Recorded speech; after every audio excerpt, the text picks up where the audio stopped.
అక్క నిన్న రాత్రే ఫోన్ చేసిరు, నాకు బిల్లు వచ్చేది ఉంది, నీకు బిల్లు ఏమియ్యం అటు పోతే అని చెప్పిండ్రు.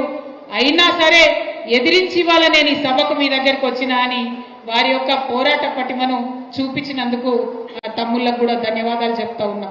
అట్లనే ఇంకా చాలా మంది మాట్లాడుకుంటా అన్నారు, అక్క ఫోన్లు చేసి బెదిరిస్తున్నారని చెప్పి. అన్న జుబేర్ అన్న ధైర్యంగా ఉండు, ఎవరెవరు బెదిరిస్తున్నారో వాళ్ళ పేర్లు బరాబర్ పింక్ బుక్లో రాస్తాం, ఇడిచిపెట్టేదైతే ఉండదు, అందులో ఏమీ ఆలోచించద్దు. కేసీఆర్ సార్ మంచోడు కావచ్చు, నేను కొంచెం రౌడీ టైపే, ఎట్టి పరిస్థితిలో ఇడిచిపెట్టుడు ఉండదు. ఇక్కడికి బాన్స్వాడలో మిమ్మల్ని సతాయించి మిమ్మల్ని పోలీస్ స్టేషన్కి ఈడ్చినటువంటి ఏ ఒక్కరిని కూడా నేను మాత్రం క్షమించే అవకాశమే ఉండదు. పింక్ బుక్ బరాబర్ పెడతాం, అందులో పేర్లు రాస్తాం.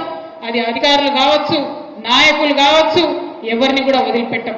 ఎందుకంటే మనం అధికారంలో ఉన్నప్పుడు అరాచకం చేయలేదు, ప్రజలకు మంచి చేసినాం, అభివృద్ధి చేసినాం. ఇవాళ మీరు పార్టీ మారినంత మాత్రాన ఈ గులాబీ కండువానేదో గదరించి పెడదాం, భయపెట్టించి పెడదాం అనుకుంటే మీ తాట సప్పులకు భయపడేవాళ్ళు ఎవరు లేరు.